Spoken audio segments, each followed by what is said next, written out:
Bismillahirrahmanirrahim. Alhamdulillahi rabbil alamin. Wassalatu wassalamu ala rasulihil amin, Nabiyyina Muhammad ibn Abdullah wa ala alihi wa sahbihi wa man sar ala nahjihi wa ihtada bihadihi wa istanna bisunnatihi ila yaumiddin, amma ba'd. Yang dihormati al-fadhil Tuan Imam, pengurusi dan ahli yang terkuasa masjid, muslimin dan muslimat, para jemaah sekalian, Assalamualaikum warahmatullahi wabarakatuh. Alhamdulillah, kita panjatkan kesyukuran pada Allah Azza wa Jalla kerana dengan limpah kurnia Allah kita diberi peluang untuk meneruskan kehidupan kita dengan menambahkan ilmu pengetahuan, meningkatkan daya ibadat kita kepada Allah Azza wa Jalla, dan mengambil kesempatan dalam hidup ini untuk menambahkan kebajikan dan kebaikan. Para jemaah sekalian, dalam sebuah hadis yang diriwayatkan oleh Imam Muslim daripada Abi Hurairah radhiyallahu anhu ardahu, sabda Nabi sallallahu alaihi wasallam, man naffasa an mu'minin kurbatan min kurabid dunya, siapa yang melepaskan daripada orang mukmin itu kurbatan min kurabid dunya, kesusahan-kesusahan yang menimpa mereka daripada kesusahan dunia ini. Kita tengok orang susah, kita bantu mereka. Bantu di sini bukan makna satu perkara saja, tidak. Kata para ulama, semua jenis bantuan yang kita mampu beri. Orang ni sakit, kita cari ubat untuk dia. Orang ni fakir, tak cukup belanja hidup, dengan anaknya ramai, sumber pendapatannya kecil, maka kita beri bantuan keuangan. Bahkan ada orang ni tersempit dalam urusan-urusan yang tertentu, payah dia nak dapat. Kita, Allah SWT beri pangkat kedudukan, maka kita boleh gunakan pangkat kita itu untuk membantu mereka. Sama ada kita sendiri yang orang yang meluluskan benda tu, ataupun kita bawa jumpa kawan-kawan kita, pegawai-pegawai bahagian itu. Maka itu yang disebut semua perkara-perkara yang boleh melepaskan kesusahan orang mukmin itu, naffasallahu anhu kurbatan min kurabi yaumil qiyamah, nascaya Allah Ta'ala akan lepaskan dia pada kesusahan pada hari kiamat. Yang atas dunia ni kita tak sedut fikir banyaklah berapa saya dapat, berapa peratus nak beri, kecil belaka tu. Kalau dapat pun mungkin sempat kita guna setahun dua, ataupun kita semata-mata kumpul untuk orang lain. Kumpul untuk orang lain je. Banyak ni, Masya Allah, Tabarakallah, harta bertimbun-timbun, tapi dia mati tak sempat nak gunakan harta itu untuk diri sendiri, ataupun dia mati tak sempat nak gunakan harta itu fi sabilillah, menjadi bekalan dia di akhirat, maka orang ni harta tersebut menjadi peninggalan untuk orang lain. Jadi kenapa kita nak susah-susah untuk orang lain, sedangkan bekalan untuk diri sendiri tidak diambil, tidak dijaga dengan begitu baik? Yang kedua, kata Nabi sallallahu alaihi wasallam, wa man yassara ala mu'sirin, wa man yassara ala mu'sirin, siapa dia meringankan, mempermudahkan urusan dengan orang-orang yang susah. Yang tadi kita lepaskan susah dia, yang ini kita mudahkan urusan. Ulama hadis kata di antaranya hutang. Orang ni mari berhutang dengan kita, waktu dia berhutang tu dia berhajat. Kemudian waktu nak bayar, cukup tempoh bayarannya, pergi minta tak dapat nak bayar, masih lagi susah. Maka Nabi SAW galakkan dia, man yassara mu'sirin yassarallahu alaihi fid dunya wal akhirah. Allah permudahkan untuk urusan dia di dunia dan di akhirat. Subhanallah. Itu dua perkara. Wa man satara musliman satarahullahu fid dunya wal akhirah. Siapa dia tutup keaiban orang lain. Kata di ulama hadis, kata tutup keaiban orang ini, kita tahu dia tu bersalah dan dia pun sudah bertaubat. Jadi tak payahlah kita pergi bongkar lagi benda-benda yang lama. Hari ini kadang-kadang kawan-kawan kita sendiri jumpa dalam album dia lama-lama gambar-gambar dulu, gambar kenangan waktu duduk di universiti dulu, dengan tak tutup auratnya, dengan pakaian yang laki-lakinya berseluar pendek contohnya. Kenangan lama-lama post dalam grup, habis orang pakat tengok. Ini mana mendedahkan keaiban. Setelah kita menerima amalan Islam ini, tak payah lagi benda yang lepas-lepas tu dibongkar balik. Tak perlu lagi benda yang lama itu dibongkar balik. Tetapi kata di para ulama, sekiranya orang ni orang yang berat kejadian dan dia masih berterusan, masih lagi berterusan melakukan buat benda yang tak baik, dinasihat tak dengar, nasihat tak dengar, maka boleh kita bongkar, boleh kita dedahkan, supaya orang lain tidak terjebak dengan dia. Hari ini banyak kes-kes. Baru ni saya pergi wacana skim cepat kaya. Hak betulnya cepat miskin. Cepat kaya apa? Dianjur oleh pejabat mufti. Saya hadir untuk belajar tengok.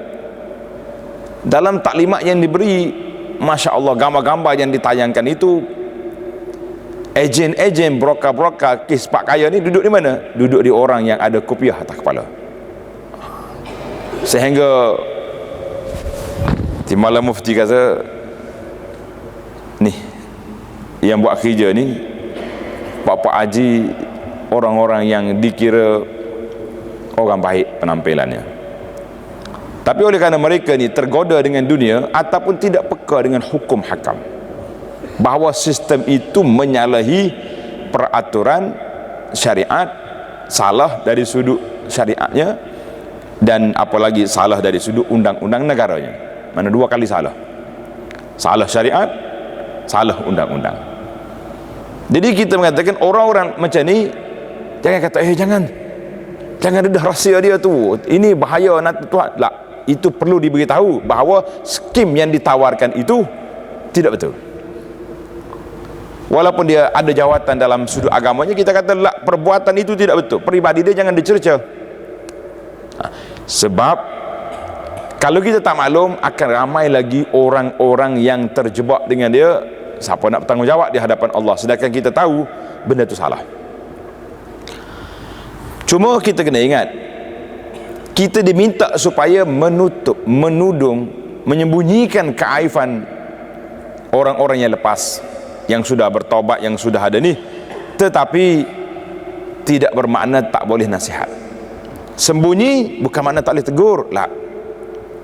Kita kena kawan kita, sahabat baik kita, sama seorang, kita boleh tegur dia, hantar SMS, hantar surat dengan dia, ataupun jumpa one by one tangan ada orang lain, nasihat perbuatan yang kita buat ini salah berdasarkan kepada fatwa ulama begini-begini, berdasarkan pada pandangan sekian-sekian, maka saya harap bolehlah kita ubah balik, kita perbetulkan keadaan, sebab benda ni salah.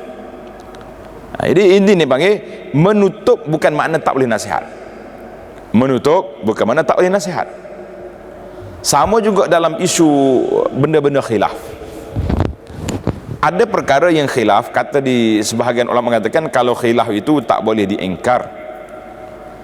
Tapi tak boleh ingkar bukan makna tak boleh nasihat. Kita kata yang baiknya ni, berdasarkan pada dalilnya, berdasarkan pada hadisnya begini-begini, maka kita kata keluar daripada khilaf itu lebih aula, lebih utama.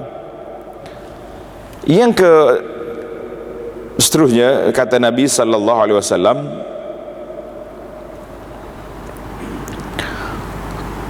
man yassara mu'siran wallahu fi auni al-abdi ma kana al-abdu fi auni akhihi. Allah sentiasa membantu hamba-hambanya selama hambanya itu bantu orang lain.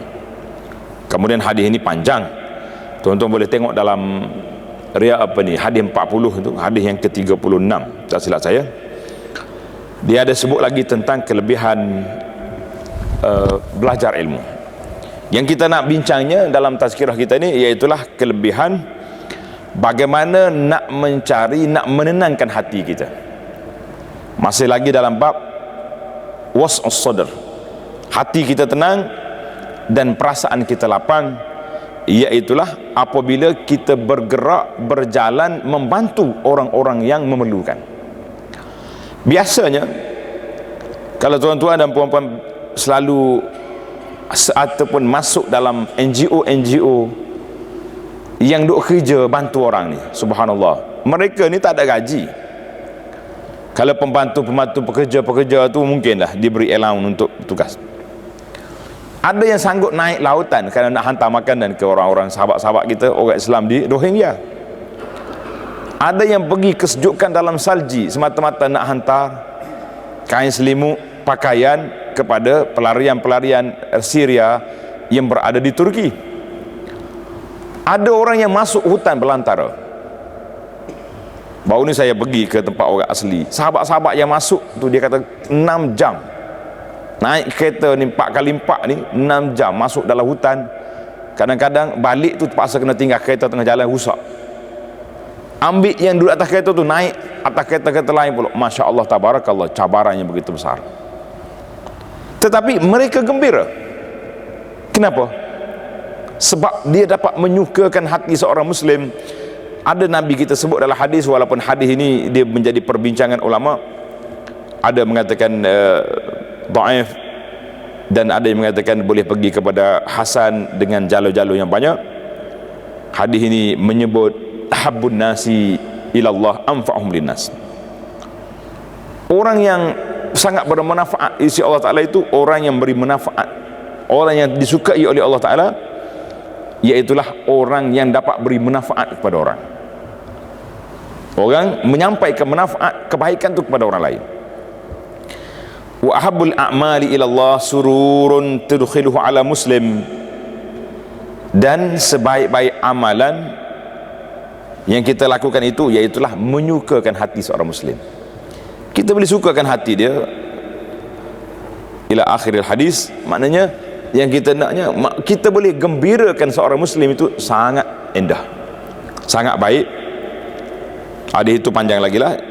Maka kata di para ulama, di antara bagaimana kita nak menyukakan, nak menggembirakan orang lain, dan bagaimana kita nak musa'adah, nak beri bantuan kepada orang lain tu di saat mereka susah, tidak payah.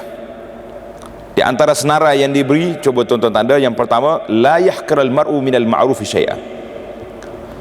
Kalau orang buat benda baik, walaupun kecil, jangan dipandang remeh.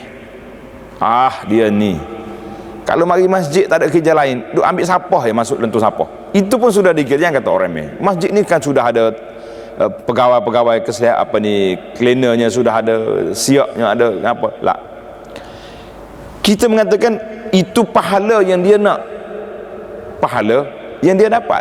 Yang orang lain buat, orang lain dapat. Kadang-kadang kita tengok orang nak melintah jalan, nak lintah jalan, orang tak nampak mata, contohnya kita pergi pegang tangan dia, keluar, bawa dia daripada jalan tu masuk ke tempat dia nak pergi. Ini pun sudah dikira ma'ruf, benda yang baik. Jadi dalam Islam ini benda-benda yang ma'ruf cukup banyak. Kerana itu dalam kitab Al-Imamul Baihaqi rahimahullah ta'ala bawa satu kitab nama dia Syu'abul Iman. Syu'abu al-iman artinya cabang iman. Cabang iman itu banyak. Nabi kita sebut dalam hadis 60 lebih, ada riwayat kata 70 lebih. Tuan-tuan ambil kitab ni Syu'abul Iman, menarik. Kita boleh tengok tingkatan iman, kata Nabi sallallahu alaihi wasallam, yang paling kemuncak syahadatu alla ilaha illallah. Itu paling tinggi sekali iman. Yang rendah sekali bawah, imatatul aza anit tariq, ketepikan. Buang segala benda yang mengganggu di tengah jalan. Subhanallah. Kita berjalan tengok ada benda jatuh, kayu ke, batu ke, sampah orang jatuh ke, tak payah duduk merepek, kata basah dia ni. Berjalan jatuh lah. Bila kita tengok benda-benda yang tak baik tengah jalan ni, sampah sarap ke apa benda, kita kata alhamdulillah, Allah Ta'ala nak beri pahala kepada saya. Boleh tak kita kata lah gitu? Secara spontan, automatik je, marah lalu, basah dia ni apa, lah ambil je. Kalau kita nak berfikir macam ni, dengan hadis-hadis yang kita baca menunjukkan bahawa seorang itu orang yang beriman, dalam hati dia kepenuh dengan iman, segala perkara yang berlaku depan mata dia ada hikmah. Kita kata alhamdulillah, Allah nak beri pahala pada aku, kita tolong ambil, tak tepi, masuk dalam tong sampah, simpan di tempat yang sepatutnya, maka orang ni dikira orang yang baik di sisi Allah Azza wa Jalla. Walau an yafrugha min daluhi fi ina'i akhi, sehingga dia kata orang ni nak mari ambil air, nak ambil air, kita duduk dekat dengan perigi, kita pun ambil tarik tali perigi, letak air dalam bekas dia, itu pun makruf. Bahkan hidangan sudah ada, kita tolong isi air itu dalam gelas, itu pun makruf. Allah. Yang ketiga, wa yatabassum fi wajhihi, senyum bila orang mari nak bercakap kita tengok muka dia, kita senyum dengan dia tu, itu pun makruf. Jumpa dengan sahabat-sahabat kita orang Islam, kawan-kawan orang sama-sama orang Islam, kenal ke tak kenal, beri salam, makruf. Dan banyak lagi lah perkara-perkara yang disebut, sehingga kan kalau kita naik pada darjat lagi, iaitulah berjalan membantu saudara-saudara kita yang susah, sama ada susah itu dalam masalah agama ataupun susah itu di dalam masalah dunia.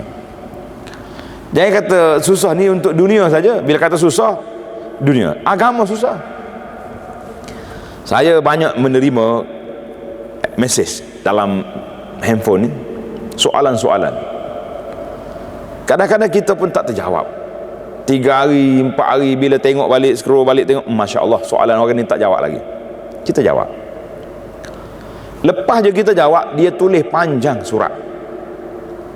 Saya sudah lama tanya beberapa orang ustaz, tak respon. Inilah yang pertama respon, terima kasih. Subhanallah, surur. Kita nampak perasaan, luahan perasaan dia, gembira dia dapat apa yang dia nak. Subhanallah. Jadi kerana itulah hari ni saya tengok sahabat kita di Jabatan Mufti ni, wilayah kita ni, dia sudah ada klinik hukum. Dia berjalan bagi masjid-masjid, round masjid, buka kaunter untuk orang tanya. Ini satu apa ni, ruang yang cukup menarik, sebab kurbah itu, kesusahan seorang Muslim bukan hanya susah kerana nak duit. Tak. Cuma kaedah yang saya buat, kalau berlaku kes perceraian, jadi soalan-soalan dalam handphone ni agak ganggal untuk kita jawab, maka kita akan nasihat, tuan, saudara, saudari, pergilah ke pejabat agama yang berdekatan. Sebab bahaya bila kita jawab dalam hukum fiqh, tapi isu yang sebenar berbeza dengan apa yang ada, maka digunakan benda tadi, dibawa. Tengok ni, ustaz sendiri cakap boleh, ni mahkamah ni, siapa awak pula, sudah dilaga dengan kita, dengan Tok Hakim pula, jadi masalah kita. Jadi berhati-hati kita. Satu lagi dipanggil asy-syafa'ah, maknanya kita beri bantuan, kuasa yang kita ada. Ada juga orang ni, kalau orang pergi pejabat, Masya Allah, tak layan. Tapi dengan 2 patah perkataan yang kita tulis di kertas, makcik ni orang kampung saya, ahli qaryah saya tengok dia baik, selalu di masjid, tolong bantu, tanda tangan di bawah. Pegawai yang terima tu kawan kita, dia tengok, Masya Allah, Pak Haji ni yang sokong, apa nak, letak atas lalu, tak ada masuk bawah, dah atas dah. Jadi itu dia panggil menggunakan syafaat. Syafaat yang besar yang kita nak, syafaat Rasulullah sallallahu alaihi wasallam di akhirat. Syafaat menyelesaikan masalah umat, itu syafaat. Tapi syafaat tadi maknanya bantuan, pertolongan yang kita boleh beri sama-sama kita. Allah. Jadi Kita maka kata di dalam hadis Nabi SAW kata, orang yang bercampur, berduduk, berdiam, beribadat seorang-seorang dia, tak bercampur dengan orang, dia panggil uzlah. Dengan orang yang bercampur dengan manusia, menahan telinga daripada dimaki, dikutuk, dikata huduh oleh orang, lebih baik daripada orang yang beribadat seorang-seorang yang tak ada siapa tahu dia dengan Allah saya. Sebab yang ni duduk tengah masyarakat, yang ni tak duduk di tengah masyarakat. Jadi kita kata orang yang duduk tengah masyarakat mesti ada orang suka, dan sudah pasti ada orang tak suka. Tak ada atas dunia ni suka belaka, tak mungkin berlaku. Pergi carilah kumpul yang mana-mana pun. Sebab itulah dia ada AGM, ada mesyuarat agung, nak tukar orang tu, tukar orang ni. Masjid pun ada AGM kadang-kadang tak, terpaksa kena tukar orang ni, tukar orang ni. Walahanya orang yang dia nak tukar tu, dia seorang yang tak sukanya, orang lain boleh terima pun. Itulah dia panggil lumrah kerjaan manusia. Tuan-tuan tulis kata-kata Ibnu Mas'ud ni menarik. Ibnu Mas'ud kata, khalitin nas, bercampurlah kamu dengan manusia, wa dinuka la takliman, tapi jangan mencalar, mencacatkan agama. Apa maksud dia? Khalitin nas, bercampur dengan orang lebih baik, tapi jaga prinsip agama, jangan tergadai. Hari ini Masya Allah, tabarakallah, tuan-tuan tu tengok bagaimana kita ni penting sangat duduk dalam masyarakat. Macam kita orang masjid, ahli-ahli persatuan NGO mana-mana, yang tak ada ahli pun, dia ni orang yang ada pengetahuan, motivasi, yang ada pandai, ada kepahaman dalam agama, walaupun dia bukan seorang ustaz, bukan seorang alim. Maka orang ni sangat penting duduk dalam masyarakat. Sebab apa? Masyarakat hari ni perlu kepada kawan-kawan yang menarik tangan dia ke arah kebaikan. Ramai orang nak benda baik, tapi ingat Ibnu Mas'ud kata, kam min muridin lil khairi lam yusibhu, berapa ramai orang nak buat benda baik tapi tak kena tempat, tak kena sasaran. Oh, kita nak buat benda baik ni, tapi bila sembang dengan peraturan syariat tak patuh. Bila sembang dengan adat-adat yang dianjurkan oleh Islam, tidak mengikut peraturan, maka kita mengatakan walaupun kita berniat baik tapi tak dapat. Khalitin nas, pergi bercampur dengan manusia, tapi jangan meluka, mencalarkan agama sendiri. Oh, kenapa awak macam ni juga ni? Nak campur dengan dia orang ni sebab nak dakwah dia, oleh kerana dia ni ahli-ahli permainan yang begitu hebat, dah artis-artis yang tak tutup aurat, kita pergi tak tutup aurat juga. Sebab lah, prinsip tidak boleh digadaikan. Itu pun kita kena maklumkan. Saya pergi di tempat macam ni untuk berdakwah, bukan pergi kerana nak ikut. Zaman mana-mana pun Nabi kita sallallahu alaihi wasallam telah berpesan. Apa Nabi kata? Jangan jauhi diri daripada mawatinis syubah. Jauhkan diri kita daripada tempat-tempat yang boleh menimbulkan syak keraguan. Kita ahli masjid, tiba-tiba ada di kelab yang orang banyak buat maksiat itu. Sekali tengok pegang tasbih, sekali tengok gelah kaki kecil, kan istilah-istilah. Timbul tak timbul keraguan orang ni? Yang mana satu dia ni? Nak pakai waktu di masjid ke waktu dalam kelab? Jadi dimaklumkan kepada ahli-ahli kawan-kawan kita supaya tidak suuzan bahawa saya pergi semata-mata kerana nak dakwah dia orang ni, nak ajak dia mari masjid. Jangan kata saya sentuh benda-benda yang halal, tidak sama sekali. Pernah satu malam Nabi kita sallallahu alaihi wasallam keluar daripada rumah dia berjalan bersama dengan isteri dia Safiyah. Isteri dia Safiyah radhiyallahu anha. Tiba-tiba datang laki-laki ni, potong queue, mana pergi depan, jalan cepat. Dua orang sahabat. Nabi kata, ala rislikuma. Nabi tegur, ala rislikuma. Nabi kata, dua orang tu stop perlahan. Jadi sahabat ni berhenti. Nabi kata, innaha Safiyah, perempuan itu Safiyah, bini aku. Subhanallah. Kita yakin sahabat itu tak akan tuduh tak baik pada Nabi. Tetapi hadis ini pendidikan supaya kalau menimbulkan syubhat, maklumkan. Tengok, Nabi kata innaha Safiyah, isteri aku tu Safiyah. Mu jangan mikir pula Nabi bawa siapa malam-malam ni. Jadi kalau ada benda-benda yang meragukan, kita kena maklumkan. Kita kena beritahu supaya hati manusia ni cukup besar untuk nak buat fitnah, tetapi cukup kecil untuk nak memaafkan kesalahan. Sedangkan al-afu aniz zallat, memaaf kesalahan orang lain tu sangat besar kedudukannya di sisi Allah Azza wa Jalla, tetapi kita tidak menjadi besar bagi pihak kita, sebab yang besarnya kesalahan orang itu dibesarkan.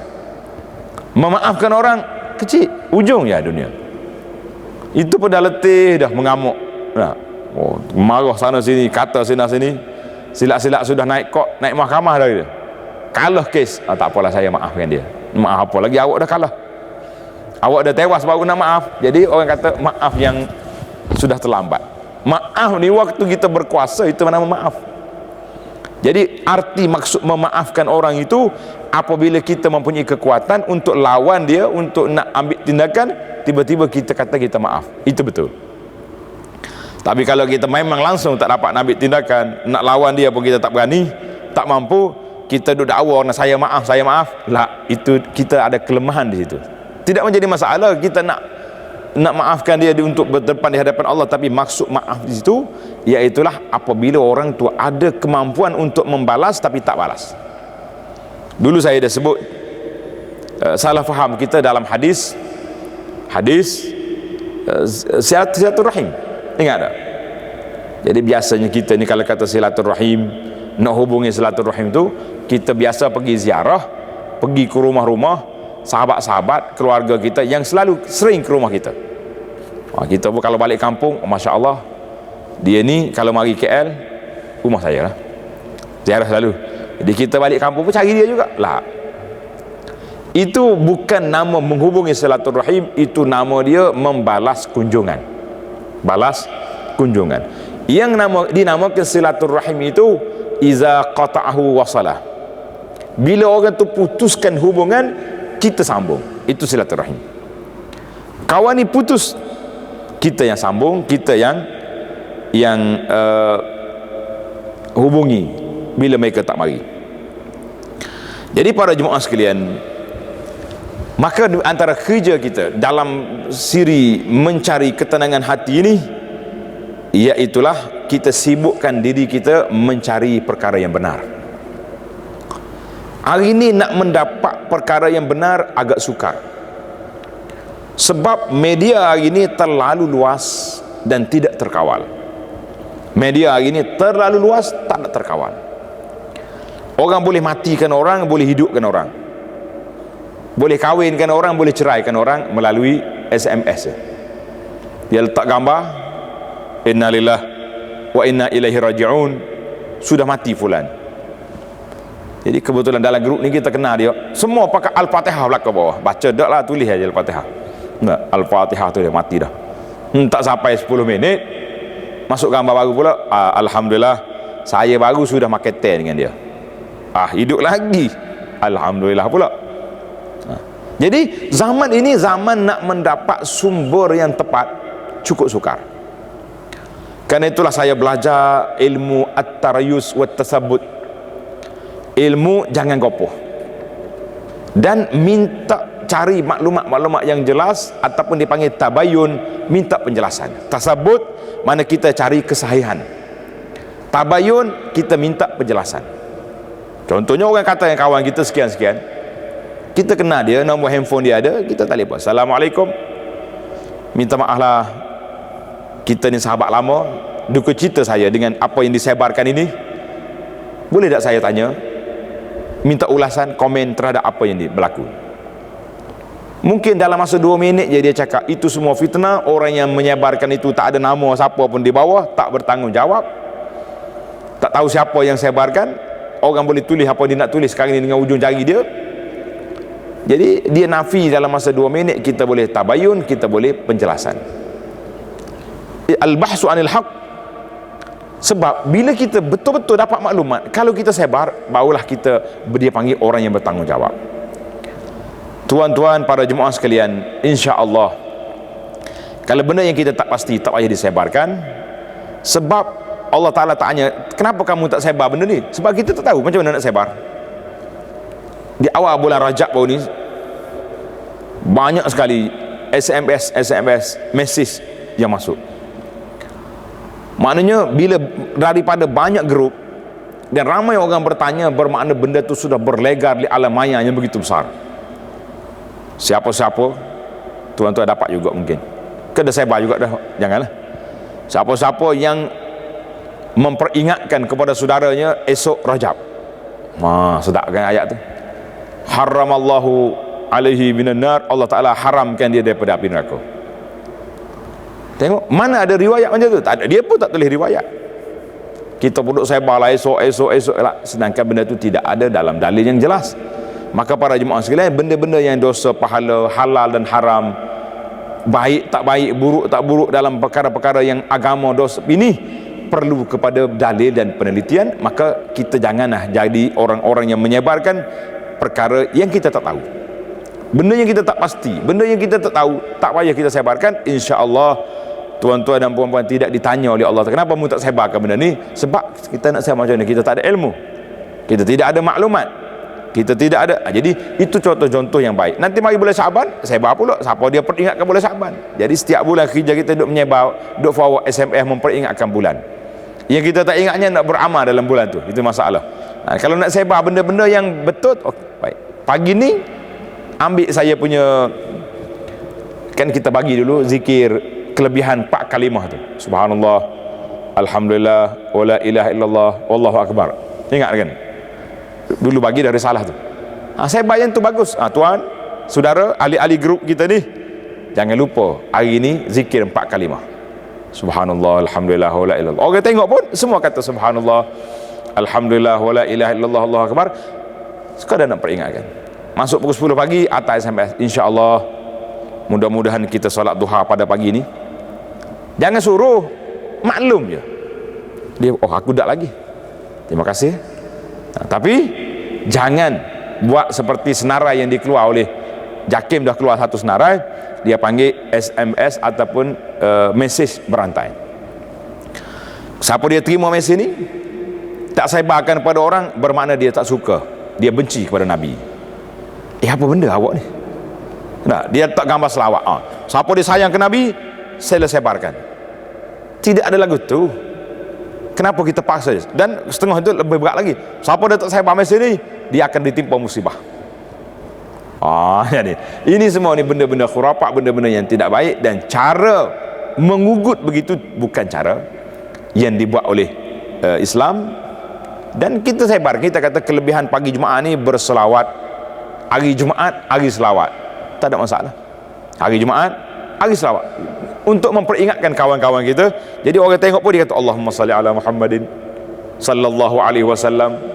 Jadi semua orang akan selawat bila tengok, maka kita dapat pahala peringatkan. Tapi jangan kata siapa tak selawat, siapa tak sebar poster ni tak sayang ke Nabi lah. Kebetulan kawan kita baca tu, data dia, maklumat dia nak habis dah, bateri dia nak habis, tak sebar, tak sayang ke Nabi dia. Jadi ini dipanggil sistem mesej ugutan yang ini jangan dibuat. Maka semua benda, sibukkan diri kita dengan qurbat, dengan perkara-perkara yang mendekatkan diri kepada Allah Azza wa Jalla. Jadi di antara perkara yang disebut mendekatkan diri kepada Allah Ta'ala dalam tazkirah yang saya sampaikan ini, kita boleh simpul balik, iaitulah kita masukkan ma'ruf, lakukan benda-benda yang ma'ruf di dalam pelbagai sudut. Jangan sempitkan ma'ruf dengan satu benda ya. Termasuk benda ma'ruf itu benda baik, sama ada baik kita dengan Allah Azza wa Jalla, dengan zikirnya, dengan solatnya, dengan puasanya, ataupun ma'ruf di antara kita sama-sama makhluk, iaitulah kita menyukakan orang yang susah, orang yang duka cita, menggembirakan hati seorang mukmin. Gembira ni tak usah kata apa. Saya kan ulama mengatakan kalau kita pergi ziarah orang sakit, nak masuk ziarah orang sakit, tak payahlah pergi di kaunter hospital tu, ni katil nombor 54 tu, cuba cek sengit apa dia punya keputusan doktor kata, siasat dulu. Doktor kata kanser dia sudah tahap 4, harapan untuk nak hidup tak berapa banyak dah. Itu kajian doktor. Kita dapat maklumat ni, pergi bersalah dengan dia kat kemah pegang tangan. Kita ni mungkin tak jumpa dah kot, saya pun tak sempat nak mari ziarah lagi. laporan yang saya terima doktor tadi, kanser awak ni memang tak ada harapan lagi. Siapa dia suruh ceramah gitu? Baik tak orang sakit atau dia ni baik tak mari.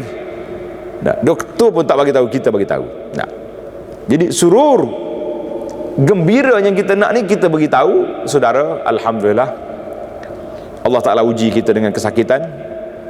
Mudah-mudahan kita sabar. Dengan sabar kita dapat pahala. Innama yuwaffas sabiruna ajrum bighairi hisab. Allah Ta'ala bagi pahala yang begitu banyak. Cerita yang biar dia rasa tenang. Jadi insya-Allah, kalaulah penyakit kita ni berterusan tak sembuh, tapi Nabi SAW beritahu seorang hamba itu diuji dengan ujian-ujian sehingga kan dia berjalan di atas muka bumi ini tidak ada dosa lagi. Kita berjalan atas muka bumi dengan sebab sakit yang diterima itu, manusia ini sudah terhapus dosa-dosa dia. Subhanallah. Gembirakan dia. Jadi kalau jumpa orang susah kita bantu, kalau jumpa orang yang miskin kita beri bantuan yang sebolehnya. Itulah orang-orang yang boleh melakukan perkara tersebut, banyak mendekatkan diri kepada Allah Ta'ala dan membersihkan hati dia daripada sifat-sifat yang tak baik.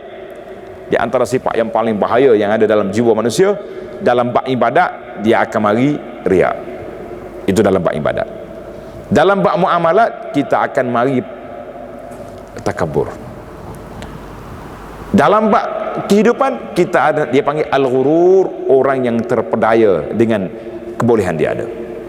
Aku ni tak ada masalah dah, tiap hari pergi solat subuh di masjid. Jadi kita rasa kita ni hebat, kita rasa kita ni sudah dapat sijil pengesahan daripada malaikat husnul khatimah. Kita macam-macam, itu dia panggil al-ghurur, orang yang terpedaya. Maka semua penyakit afatul qulub ini, penyakit-penyakit hati ini perlu digilap dan diperbaiki, dihapuskan dan dibetulkan. Mudah-mudahan Allah Subhanahu wa taala anugerahkan kepada kita kepahaman yang baik dan keikhlasan di dalam beramal. Subhanakallah hamdika asyhadu an la ilaha illa anta astaghfiruka wa atubu ilaih. Wa sallallahu ala nabiyyina Muhammad wa ala alihi wa sahbihi ajma'in walhamdulillahi rabbil alamin.